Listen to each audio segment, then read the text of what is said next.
Танилцуулж байгаа энэ компаниудын юу бол энэ төрд байгаа 67 компани. За энэ дээр нэг 59 мянган хүн ажиллаж байна.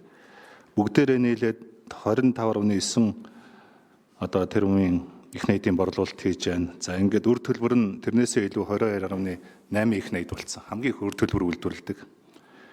Тэгээ нийт хөрөнгө нь бол бараг 60 их найд гарсан мөртлөө хөрөнгийн өгөөж нь 9.6. За энэ дээр энэс яг Эрдэнэс тавталгаа хоёрыг хасчих юм бол бараг хасах та. Хөрөнгийн өгөөж бол хасах. Энэ дээр ингэж байгаа юм. За өнөөдөр яг энэ төрийн өмчт компаниудын одоо нийт орлого дотоодын нийт бүтээгдэхүүнүүдийн одоо 32.5%. Тийм ээ. За ингээд бараг үндсэндээ өр төлбөр нь бол дотоодын нийт бүтээгдэхүүний 28.6%. Гэт ингээд эндээс Эрдэнэт тавталгаа хоёрыг хасчихаар илгэний зүйлтүүд нь ингээд бууччих.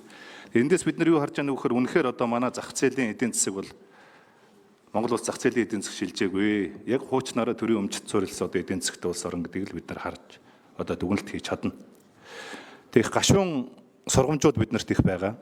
Тэг өнөөдөр одоо ингээд энэ компаниудаа бизнесийн болон өрсөлдөөнд суурилсан төрийн өмчт компани, эсрэг суурилсан төрийн өмчт компани, нийгмийн үйлчлэгээ дэд үз тусгаалсан чиг өөрхийн төрийн өмчт компани гурван ангилаад оруулж ирж байгаа шиг. За бид нар харилцаа холбоо компани гэж Монголын цахилгаан холбоо компани гэж хамгийн үн цэнтэй компани Монгол улсад байсан. Хамгийн үн цэнтэй компани байсан. За энийг ховчлохгүй стратегийн компани гэж ингэж авч үлдээд өнөөдөр энэ компани яг ямар үн цэнтэй болчихв. Өнөөдөр энэ компани Mobicom, Unitel, Skytel-тэй харьцуулахад ямар үн цэнтэй болчихв. Дахиад дээрэс нь төр одоо холбооны үйлчлэгээ монопол байх ёстой гэд манай анар гишүүн сайн мэдж байгаа. Тагнуулын ерөнхий газар хүртэл бий дагаад сүлжээний компани байгуулж ирсэн. Харилцаа холбооны компани байгуулж ирсэн. Ийм гашуун сургамж одоо биднэрт маш их байна. Тийм учраас одоо ингээд бид нар бол энэ өмч өвчлөлийн асуудлуудыг нэг хардахгүй зэрдэхгүй шиг хийх хэрэгтэй. Сая Бямцэг тгшүүн Сингапурын Temasek дээр очиод ирсэн байлаа. Би зүгээр оногоотой зүйлийг хэлье гэж бодож байна. Монгол улсын ерөнхий сайд оюун эрдэнэтэй очиход тэр Temasek сан дээр Монгол улсаас 108 дахь удаагийн зоч төлөөлөгчд нар ирж гэнэ гэж хэлсэн. 108 дахь удаагийн. Тэгээ та нар төрийн өмчийнхөө одоо өөрчлөлт байгуулалтуудыг одоо хүртэл хийгээгүй юм гэж. Ер нь дэлхийн хэмжээнд манай монголчуудын хамгийн их очисон компани бол Temasek, Норвегийн Баялагын сан гэж энэ хоёр компани байдаг. Маш их судалсан, маш их мөнгө зарсан. Эргээд ямар ч үр дүн байхгүй.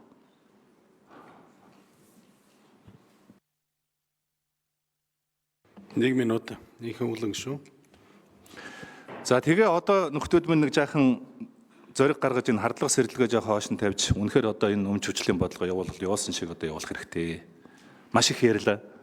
Би энийг маш их хардаж сэрдлээ. Та бүхэн санаж байгаа бол Валя хүүгээгээд одоо төрийн өмчийн оронд насаараа ажилласан энэ хүн бол одоо энэ бүх зөвлөх үйлчлэгийг хэдэн бот ном болсон. Төрийн өмчийн оронд одоо байгаа тийм үзэнгэл дарга. Бараг одоо жаахан дэгстүүлээд хэлчих юм бол аймгийн номын сангаас илүү та нарт гадны зөвлөгөөнүүдийг өгсөн, зөвлөх компаниудыг өгсөн зөвлөх үйлчлэг байгаа. Одоо бид нар энэ дээр шийдвэр гаргаж энэ зохистой арга хэмжээгээ авч хийхгүй юм бол манай одоо төрийн өмчөөний дараа цэнгэл дарга маань бас л Валя хүүгийн араас л орно. Хэдэн бот номоо тэрвэл тэтгэвртэй гарна. Энэ цаг чих бодохгүй. Тийм учраас өнөөдөр энэ төрийн өмчийн одоо талаар явуулж байгаа энэ бодлогын асуудлууд дээр бас нэг шинэ парламент гарлаа. Тийм ээ энэ хүрээнд бол хамгийн том шийдвэр гаргах ёстой шийдвэрүүд бол энэ шийдвэрүүд байх болов уу гэсэн ийм бодолтой байна л гэдгийг би хэлье. За Бямцэг сайд 3 номер. За инкам болон гишүүн бас маш чухал асуудал хөндөж байна. Тэгээд яхаар өнгөрсөн одоо 35 жилийн хугацаанд өмч өвчлөлийн явуулсан бодлогын маань үр дүн нэг иймэрхүү байдалтай байгаа. Бид 35 жилийн хугацаанд өмч өвчлөх төрийн өмч компанийг нээлттэй хувьцаат компани болгох энэ бодлогыг хэрэгжүүлсэн. Энэ бодлогын үр дүн одоо 2000 орчим аж ахуй нэгж хуулийн этгээд үл хөдлөх хөрөнгийг худалдсан, хувьчилсан, хувьд шилжүүлсэн. За үүнээс нэг 287 тэрбум төгрөгийн бас орлого орсон ийм л дүн тооцоо гардыг байна лээ. За яг өнөөдрийн байдлаар төрийн өмчт үйл ажиллагаа явуулж байгаа 101 компани байгаа. Энэ компаниудын олж байгаа орлого ноогд ашгаар бол 1 их 80 төгрөг. Улсын төсөвт одоо жил болгон төлж байгаа татвар төлбөр хураамж нь 6-7 орчим их 80 төгрөг болсон. Тэгээ үүнтэй харьцуулаад үзэх юм бол өнгөрсөн 30 гаруй жилийн хугацаанд өмч өвчлийн бодлого маань хэр зэрэг амжилттай хэрэгжсэн бэ гэдэг дээр бол тэг үр өгөөжтэй байж чадсан уу үгүй юу гэдэг дээр бас эргэж харж дүгнэлт хийх хэрэгтэй байна. Үүн дээрээ тулгуурлаад цаашдаа бид бас энэ 26-аас 30 онд Монгол улсыг одоо хөгжүүлэх шинэ итгэл, эрс шинтгэл хөгжлийн бодлогын бичиг баримт, засгийн газрын үйл ажиллагааны хөтөлбөр, зам улсын хурлаас өнгөрсөн жил бас засгийн газарт энэ төрийн эмч компаниудыг нээлттэй ил тод хувьцаат компани болгох, энэ өмчийг бас хувьчлах шаардлага хөрөнгүүдээс хувьд шилжүүлэхийн талаар бас бодлого оруулжийг засгийн газартаас үүрэг өгсөн, үүний дагуу оруулж ирж байгаа. За энэ хүрээнд бас таны ярьж байгаа энэ асуудлууд бас харьцангуй одоо хөндөгдөж байгаа. Их хурал дээр хэлэлцээд, их хурал нээлттэй хэлэлцээд чөлөөтэй шийдэх учраас аль болох бид нар бас нэлээд одоо чөлөөтэй байдлаар либерал байдлаар оруулж ирэх гэж шийдсэн. Тэр цахилгаан холбоо компани тухайд яг тийм. Хамгийн одоо нүдний цөцгиймэд хайрлаж ирсэн өнөөдөр зах зээл өрсөлдөөнд олон одоо өөрийн телефон операторууд бий болсон. Өнөөдөр хамгийн үр ашигтай, хамгийн хямд, хамгийн хурдан чанартай үйлчлэгийг хувийн хвшлийг үзүүлж чаддаг болсон. Хамгийн хөшүүн, хойрог, хамгийн удаан, хамгийн өндөр зардалтай компани одоо Монголын цахилгаан холбоо компани болж хувирсан. Тэгээ төрд одоо өмч байгаад тэр өмчөө бас зөв захиран зарцуулж, зөв менежмент явуулж чадахгүй бол ингээд бидний хайрладаг хөрөнгө нийгэм итгэхэд ингээд үн цэнгүй өхмөл хөрөнгө болчдгийм байна.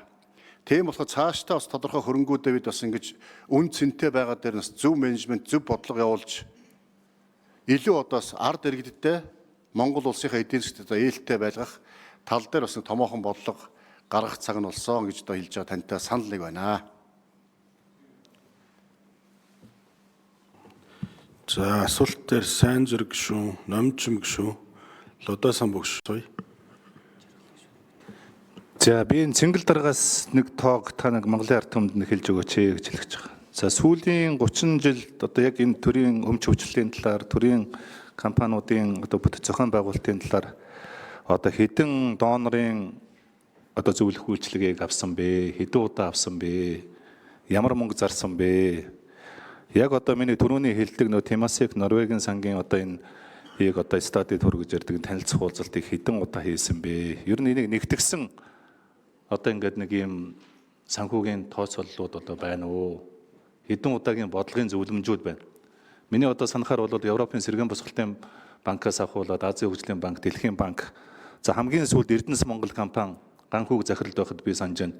5 сая долларын Азийн хөгжлийн банкны энэ өөрчлөлтийн зөвлөх үйлчилгээнүүдийг авч ирсэн. 5 сая доллар шүү. Энэ бол бага мөнгө биш. Тийм ээ. Тэгэхээр энийг нэгтгэсэн одоо энэ тоог та нэг хэлж өгөөч. 2 номер. За их хамгааллын гишүүний асуултанд хариулъя. За төрөмч бодлого золдуудын газар, Азийн хөгжлийн банк, Европын сэргээн босголтын банк, за Дэлхийн банкны экспертүүдтэй бол хамтарч одоо 3 жилийн хугацаанд хамтарч ажиллаж байна.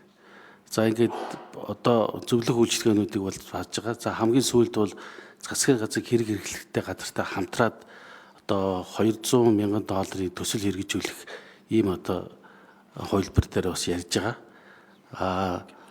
Техникийн буцалтгүй тусламжуудыг бас үзүүлэх ийм одоо нааштай үр дүнгууд гарч ирж байгаа. За нөгөө нэг асуудал бол бид Богдон Хятад улсын САСАК буюу төрийн эмчийн хяналтын хороо буюу яг манайхтай адил төстэй байгууллагатай ерөнхий сайд Хятадд ажиллах үеэр нь хамтын ажиллагааны санамж жижиг байгуулсан.